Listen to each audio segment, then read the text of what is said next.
미국 대선을 과연 지금 우리가 보고 있는 미국 대선이 어떤 시대적 맥락에 있는지, 그게 우리 외교 정책에는 어떤 함의를 갖고 있는지, 이런 이야기들을 드리도록 하겠습니다.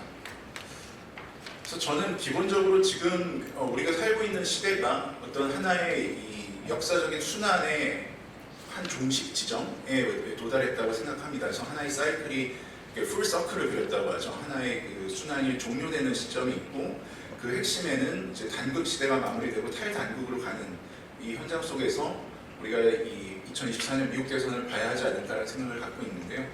그래서 뭐 일종의 역사적 유추를 갖고 생각을 해본다면, 지금 우리가 익숙하게 살아왔던 탈냉전의 30년이 사실은 1차 대전과 2차 대전 사이에 있었던 전간기와 굉장히 유사한 사이클을 보이고 있다는 생각을 갖고 있습니다. 그래서 EH카의 오랜 고전인 20 Years Crisis의 한 문장을 따와봤는데요. 그래서 전간기라는 시간은 첫 10년, 그러니까 1차 대전이 끝나고 1920년대는 굉장히 온갖 희망에 차 있던 이상주의와 유토피아주의의 시대였다면, 그 다음 10년, 1930년대는 아시는 것처럼 이제 현실주의적인, 그리고 결국 2차 대전으로 가게 되는 그런 급전직하의 상황을 맞이하게 됩니다. 근데 이것과 지금 우리가 경험했던 30년의 사이클이, 그러니까 1990년대와 2000년대 초반까지의 어떤 자유주의의 시대, 미국 패권의 시대, 팍스 아메리카나의 시대가 있었다면, 그 다음 10여 년의 시간, 지금까지 10여 년의 시간은 그것과 정반대되는 현실주의적인 또는 비자유주의적인 방향으로 우리가 가고 있지 않은가. 근데 이것은 어떤 그냥 단순한 어넬로지 차원을 넘어서서 전간기와 탈냉전기의 흐름에는 두 가지의 유사점이 있는 것 같습니다. 하나는 패권의 이행기가 오고 있다는 문제가 있고요. 그래서 지금 현재에도 전간기에도 뚜렷한 패권국이 점점 사라지는 인터레그놈이라고 하죠. 왕좌가 비어있는 듯한 상황이 오고 있고, 다른 한 가지는 앞서 잠깐 말씀드렸지만 자유주의적인 프로젝트가 결국 어떤 균열을 일으키고 실패해가는 과정 같은 게 있는 것 같습니다. 그래서 저는 여기서 이제 자라 스타이너라는 전간기를 연구한 사학자의 말을 인용해 봤는데요. 그러니까 우리가 어떤 시대적 국면에 와 있는가, 어떤 시대적인 그 세계사적인 좌표 위에 있는가를 읽어내는 것이 굉장히 중요하면서도 힘들다라는 이야기입니다. 그래서 이 자라 스타이너는 이제 평생을 전간기를 연구한 여성 사학자인데요. 이 양반이 이제 던지는 질문은, 과연 1930년대 초반의 사람들이 자신들이 굉장한 역사적인 분수령에 와 있다는 것을 알았을까? 뭐 독일에서 어떤 슈퍼수령이 있는 사람이, 독특한 사람이 총통이 됐다는데 그게 무슨 의미였을까? 만주에서, 저 멀리 만주에서 어떤 동난이 일어났다고 했는데 저게 과연 어떤 의미일까 하는 것을 그 시대의 사람들은 읽을 수 있었을까라는 얘기를 하고 있는데요. 가령 우리도 이제 그런 비슷한 형태의 분수령들, 그러니까 전간기라는 것이 1차 대전과 2차 대전 사이의 어떤 짧은 휴지기였다고 한다면, 우리가 살았던 지난 30년, 탈냉전의 30년은 군냉전과 신냉전 사이의 어떤 짧은 휴지기 같은 것, 간주곡 같은 것이 아니었을까라는 불안한 좀 생각을 갖고 있습니다. 그래서 이게 좀 더 자세히 말씀드리면, 2020년대 초반에서 지난 30년을 역산해서 생각을 해보면 굉장히 뭔가 하나의 독특한 역사적인 그 사이클이 돌았구나, 이런 생각을 갖게 되는데요. 특히 2020년대 초반에 이제 지정학적 차원을 먼저 보면, 지난 1, 2년 사이에 우리는 두 개의 전쟁의 에피소드를 봤습니다. 하나는 이제 아프가니스탄에서 미군이 철수하는 것, 그 다음에 다른 하나는 이제 푸틴이 우크라이나를 침공하는 과정을 봤는데요. 이 두 사건은 사실은 하나의 스토리 안에 들어가 있는 이야기입니다. 그러니까 두 사례 모두 미국 주도의 소위 얘기하는 자유패권 프로젝트가 가동이 됐던 거죠. 중심부에서는 나토의 확장이라는 형태로, 주변부에서는 이제 아프간이나 이라크 같은 나라의 새로운 어떤 국가 건설, 민주주의 확산, 이런 프로젝트가 가동이 되었던 것인데, 그거에 대한 일종의 백래시, 그 프로젝트가 이제 실패하는 과정을 우리가 2020년대 초반에 두 사건을 통해서 봤던 것 같고요. 정치 경제적인 차원에서는 뭐 아시는 것처럼 2010년대 이후에 대서양 세계, 그러니까 구미 세계에서의 포퓰리즘의 부상을 우리가 목도해 왔습니다. 브렉시트와 트럼프의 당선이 시작 지점이었고요. 이것은 마찬가지로 지난 30년 동안의 신자유주의적 세계화가 어떤 모순적인 결과, 특히 경제적 양극화나 사회적인 불만으로 이어지면서 나타난 결과였습니다.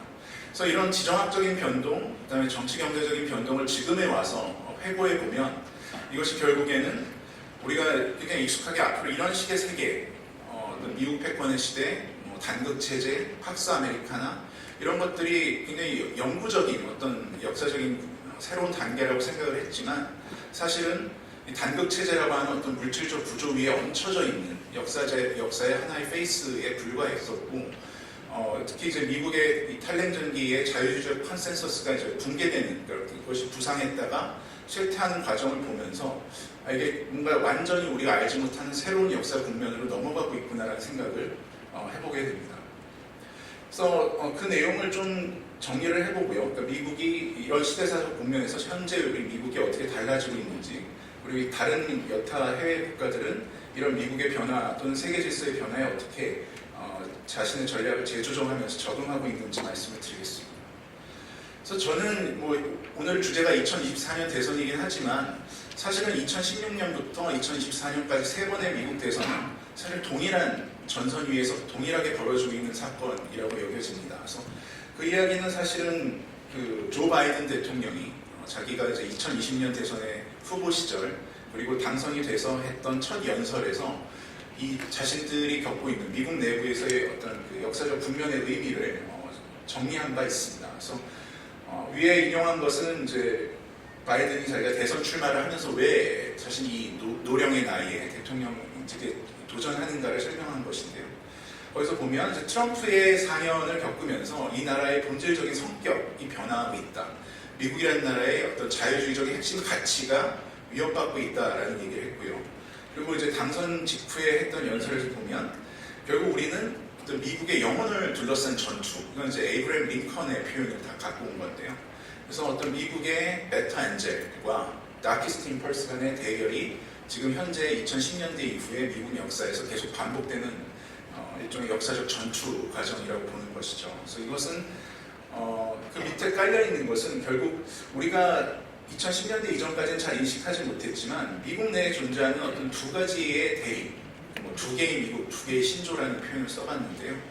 지역적으로나 계급적으로 우리가 알지 못했던 미국이 존재한다. 그러니까 남부 내륙, 하층 노동계급, 그들이 생각하는 어떤 미국의 성격, 미국이라는 국가의 정체성이 존재했는데 그것이 계속 수면 아래에 있다가 트럼프의 당선을 보면서 그 이후에 우리가 저런 미국이 있었구나. 그러니까 우리가 익숙한 어떤 동부와 서부의 엘리트들이 갖고 있는 자유주의 또는 코스모폴리탄적인 미국이 아니라 굉장히 이 레이시즘이나 아니면 기독교 근본주의에 기반한 와스프의 미국을 원하는 Make America Great Again의 그 어게인에 해당하는 부분이겠죠. 그런 어떤 미국이 존재한다는 것을 깨닫게 되었습니다. 이 외교 정책의 차원에서도 바로 이런 국내적인 이 전투, 그러니까 미국의 영혼을 둘러싼 배틀, 전투라는 것이 외교 정책에 있어서도 그대로 동일하게 나타나고 있습니다. 그래서 저는 사실 지금 2010년대 이후에 미국을 보면서 특히 외교 정책을 공부하는 입장에서 우리가 흔히 지금 미중 경쟁에 많이 집중을 합니다. 그래서 미국과 중국 사이의 객관적인 국력 격차가 앞으로 어떻게 될 거냐, 이런 어떤 물질 구조적인 객관적인 차원에 많이 주목을 하는데 지금 미국 국내 정치의 상황을 보면 오히려 그것보다도 미국의 주관적인 의지의 후퇴 문제가 더 중요할 수도 있겠다. 지금의 역사 국면에서. 마치 이것도 전간기에 동일하게 발생했던 문제인데요. 그러니까 전간기의 미국이 객관적인 국력이 약해서가 아니라 패권 국가로서 활동할 그 역할을 할 어떤 자기 정체성 또는 준비, 의지가 없었던 게 대공황과 2차 대전으로 이어지는, 그러니까 패권이 부재한 상황을 만들어냈다고 볼 수가 있는데 2020년대 이후의 상황에서도 우리가 유사한 광경을 볼 수도 있겠다. 그러니까 객관적으로는 국력 차원에서는 미국이 여전히 중국을 앞서고 있지만 그것보다 더 문제가 되는 것은 미국 국내 정치의 담론 변화가 스스로 미국이 생각하는 자신의 역할, 앞으로 어떻게 대전략을 구성해야 될까라는 차원에 있어서 그러니까 주관적 의지의 차원이 먼저 후퇴해버리는 상황을 우리가 볼 수 있다는 것이죠. 그래서 현실주의나 고립주의적인 흐름이 미국 국내 정치에서 강화되는 것을 우리가 주의 깊게 봐야 될 거고요. 특히 이제 중요한 이런 미국의 변화의 중요한 지표로는 저는 두 가지를 생각해 볼 수 있을 것 같습니다. 하나는 과연 공화당이 어디까지 변화할 것인가. 그러니까 아까 서 교수님도 잠깐 언급을 해주셨지만 백인 민족주의 정당으로서의 변화. 그러니까 우리가 익숙하게 알고 있던 레이건 이후의 신자유주의 또는 네오콘의 공화당이 아니라 지금 우리가 보고 있는 트럼프주의적인 공화당이 언제까지 지속될 것인가. 이게 과연 근본적인 그러니까 정당 재정렬이라고 부를 만한 변화로 앞으로 지속될 것인가가 중요한 인디케이터인 것 같고요.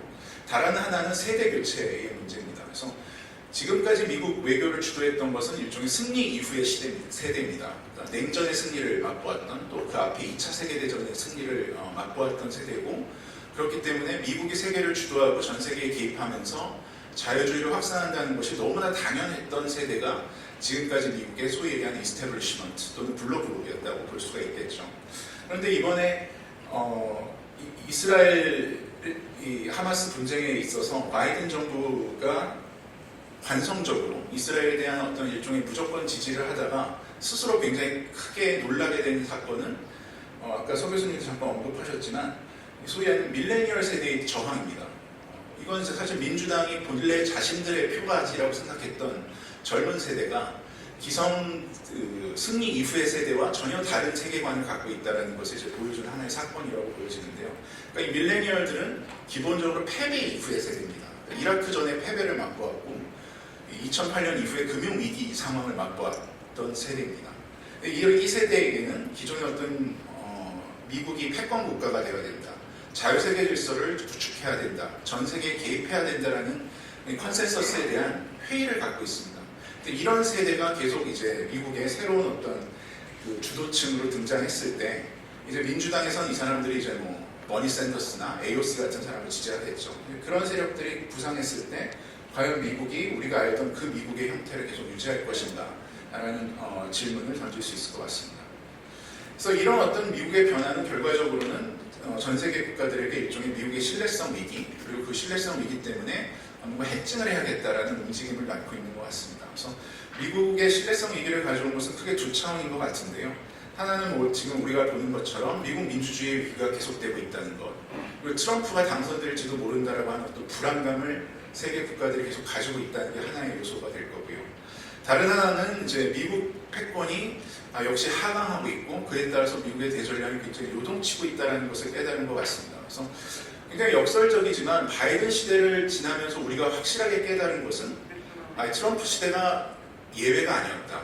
그러니까 아메리카 퍼스트라는 것이 민주당이 집권을 하든 공화당이 집권을 하든 동일하게 반복되고 있다는 것을 우리가 포착하게 된 것 같습니다. 그래서 물론 한편으로는 미국의 귀환, 아메리카 is back 같은 이야기를 바이든 정부가 얘기했지만, 다른 한편으로는 이 중산층을 위한 외교, 바이든오믹스 뭐 이런 이야기를 하면서 대표적으로 뭐 IRA나 칩세트가 그런 얘기했죠. 그래서 바이든이 집권하더라도 또는 자유국제주의를 얘기하는 민주당이 집권한다 하더라도 국제 경제적인 정책에 있어서는 보호주의 또는 중상주의적인 외교를 펴는구나라는 것을 우리가 지금 상황에서는 깨닫게 된 것 같습니다. 물론 이런 어떤 민주당의 변화에는 단극 쇠퇴라고 하는, 그러니까 아무리 의도상에 있어서 자유주의적인, 국제주의적인 입장을 갖고 싶다 하더라도 능력의 어떤 하강이 분명하기 때문에 미중 경쟁 상황에서는 이런 식의 어떤 자비로운 패권이 아닌 모습, 보호주의적인 모습을 띌 수밖에 없다는 것을 우리가 확인한 게 아니냐. 그에 따라서 당연히 다른 여타 국가들은 미국을 그 이전의 어떤 자비로운 패권국으로서 그대로 믿고 따라갈 수는 없다. 다른 형태의 재계산이 필요하다는 생각을 갖게 된 것 같습니다. 그리고 이제 마지막으로는 이런 그 세계 질서의 변화 또는 미국의 변화의 맥락에서 우리는 대한민국은 어떤 그 대전략적인 재조정 과정이 필요한가라는 얘기를 좀 화두를 던지는 차원에서 몇 말씀 드리고자 합니다.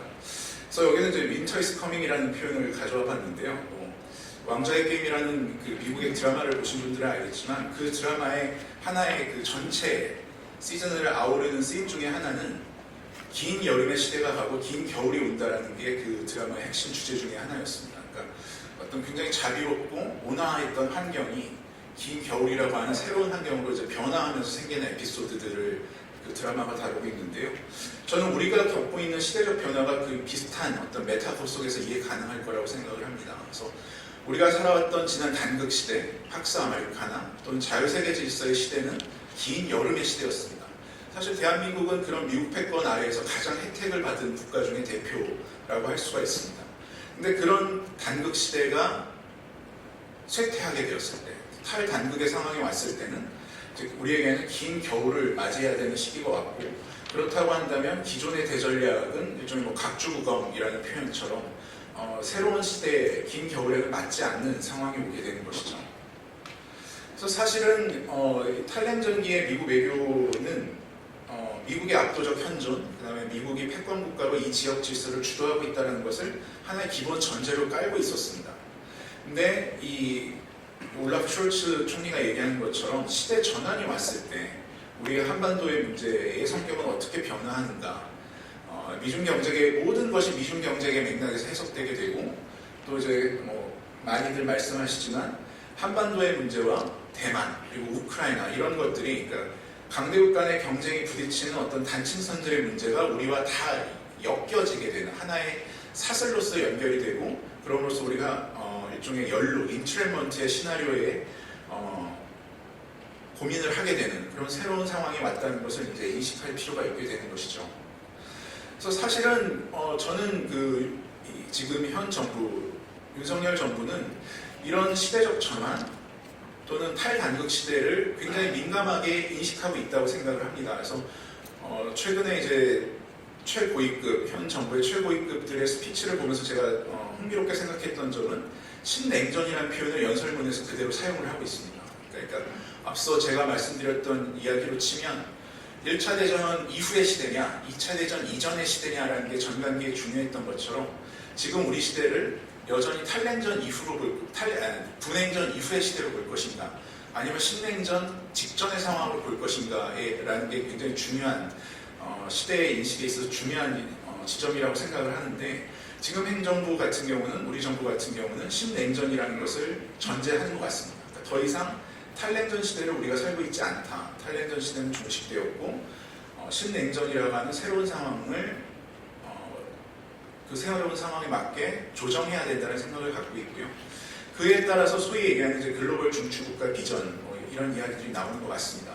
근데 이제 기본적으로 제가 갖고 있는 생각은 지금 윤석열 정부 같은 경우는 바이든 독트린과 유사하게 일종의 냉전 자유주의적인 사고방식을 세계관으로서 갖고 있는 것 같습니다. 그러니까 마치 군냉전 초반의 트루먼 독트린 비슷하게 역사의 변곡점이 왔다. 그리고 이 역사의 변곡점은 단순히 강대국 간의 경쟁의 문제가 아니라 뭐 민주주의 대 권위주의 또는 뭐 자유주의 대 전체주의의 대결이라고 하는 어떤 이데올로기적인 체제 대결로서 현 상황을 프레이밍하는 것이죠.